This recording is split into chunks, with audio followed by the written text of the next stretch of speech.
Cari maklumat dan berita politik yang bebas, kupasan yang tepat, panas. Dapatkannya secara eksklusif hanya di Jom Channel. Komitmen kami, pentasan berita Isnin hingga Jumaat. Berbicara dan isu semasa, kami garapkan secara langsung. Panel-panel berkaliber dan profesional. Interaktif, pandangan anda kami raikan. Jangan lupa bersama kami di setiap hujung minggu dalam edisi khas mingguan. Jom Channel, moving forward, sharing a new experience.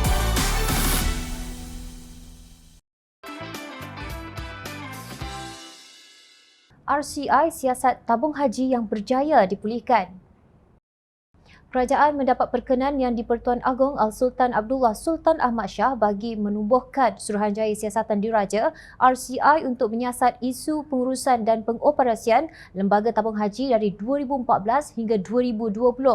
Menurut Menteri di Jabatan Perdana Menteri Parlimen dan Undang-Undang, Datuk Seri Dr. Wan Junaidi Tuanku Jaafar, penubuhan RCI itu dilakukan selaras dengan Akta Suruhanjaya Siasatan 1950/Akta 119. Beliau berkata yang di-Pertuan Agong juga memperkenan pelantikan 6 ahli RCI yang terdiri daripada bekas Ketua Hakim Negara Tun Mat Raus Sharif sebagai pengerusi dan 5 ahlinya iaitu bekas Ketua Setiausaha Negara Tan Sri Samsudin Osman, pengasas kumpulan RHB Tan Sri Abdul Rashid Hussein, bekas pengerusi Bank Muamalat Malaysia Berhad Tan Sri Dr. Muhammad Munir Abdul Majid, Naib Chancellor Universiti Islam Antarabangsa Sultan Abdul Halim Muazzam Shah UniSyams Profesor Dr. Asmadi Mohamed Naim dan Timbalan Presiden Dewan Perniagaan Melayu Malaysia Nur Syahrin Hamidun. Wan Junaidi berkata ahli RCI yang dilantik merupakan tokoh berwibawa, mempunyai kepakaran dan pengalaman luas dalam bidang masing-masing iaitu kehakiman, perkhidmatan awam, pentadbiran, ekonomi, keuangan, pelaburan, pasaran modal, perbankan, kewangan Islam serta perakaunan. Mereka yang dilantik ini telah dipastikan bebas dan tidak mempunyai hubungan secara langsung dengan tabung haji. Ini bagi memastikan siasatan dapat dijalankan dengan telus, adil dan saksama serta mengelak sebarang isu yang melibatkan konflik kepentingan dengan pihak yang berkaitan. Menurutnya dalam kenyataan dipetik bernama. Beliau berkata pelantikan itu berkuat kuasa mulai esok hingga 19 Julai. Suruhanjaya tersebut diberikan tempoh 6 bulan bagi melaksanakan siasatan serta menyediakan laporan untuk dipersembahkan kepada Yang di-Pertuan Agong. Bekas Menteri di Jabatan Perdana Menteri Datuk Seri Dr. Mujahid Yusof ketika dihubungi Jom Channel, beliau berkata akan memberi kerjasama kepada RCI ini kerana tiada apa yang hendak disembunyikan. Daripada keputusan tersebut dan saya yakin dan sentiasa bersedia memberi kerjasama kerana tidak ada apa yang perlu disembunyikan dan kejayaan itu telah disaksikan oleh seluruh negara. Bukan sahaja ia hanya rekaan dan omongan kosong tetapi ia satu kenyataan dan fakta yang boleh dirujuk pada berita-berita kita. Untuk rekod laporan keuangan tabung haji 2019 telah diaudit dan dimaklumkan pada awam dengan mendapat sijil perakuan dari Ketua Audit Negara ditandatangani pada 23 Disember 2020. Kata Mujahid, laporan tabung haji untuk keuangan 2019 adalah hasil sebenar setelah setahun pemulihan yang dilakukan daripada sudut laporan keuangan yang bersih dan mengikut piawaian. Menurut beliau, Ketua Audit Negara memperakui pematuhan tabung haji kepada Malaysian Finance Reporting Standard MFRS dan International Finance Reporting Standard IFRS dan lebih penting amanah mematuhi Akta Tabung Haji dipenuhi. Beliau berharap RCI ini bukan untuk memenuhi kehendak politik pihak tertentu sedangkan prestasi tabung haji itu sendiri sudah diakui bekas Perdana Menteri Tan Sri Mahyadin Mat Yassin.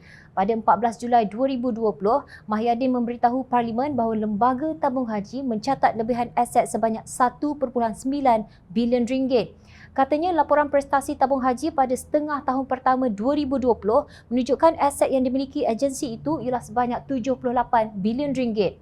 Kedudukan terkini aset tabung haji pada 30 Jun seperti yang diumumkan dalam laporan prestasi setengah tahun pertama 2020 adalah berjumlah 78 bilion ringgit dengan lebihan aset berbanding liability sebanyak 1.9 bilion ringgit, katanya dalam jawapan bertulis di Dewan Rakyat.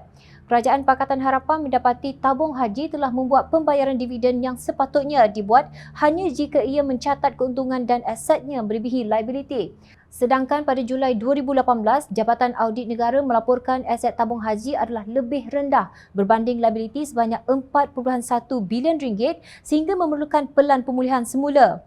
Mahyadin berkata selaras dengan pelaksanaan pelan pemulihan dan penstrukturan TH, aset-aset yang kurang berdaya saing dipindahkan kepada sebuah syarikat tujuan khas SPV iaitu Urus Harta Jamaah Sendian Berhad UJSB yang dimiliki penuh oleh kerajaan di bawah Menteri Kewangan diperbadankan MKD.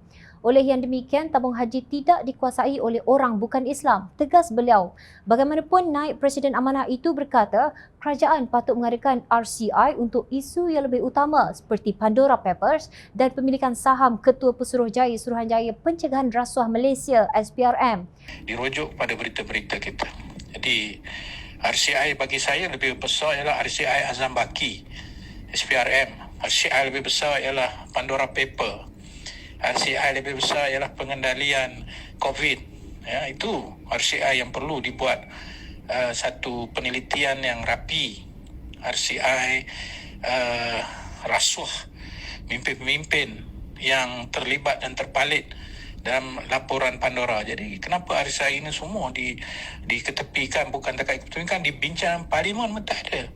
Belum apa-apa, segala macai telah bersorak. Kononnya, Pakatan Harapan gentar dengan RCI tabung haji yang diadakan. Nak gentar apa? Berani kerana benar, takut kerana salah. Siapa yang takut mengadakan RCI untuk merungkai skandal Pandora Papers, pengendalian pandemik COVID-19 dan terkini isu SPRM. RCI diadakan untuk meneliti isu dan masalah, bukan untuk siasat institusi yang sudah sah semakin pulih dan kini asetnya telah bertambah mengatasi liabiliti. Pelik bin ajaib tindakan kerajaan keluarga 69 ini. Jangan sampai negara kita terus ditertawa oleh masyarakat antarabangsa, sementara pelabur mereka beramai-ramai melarikan diri ke negara jiran.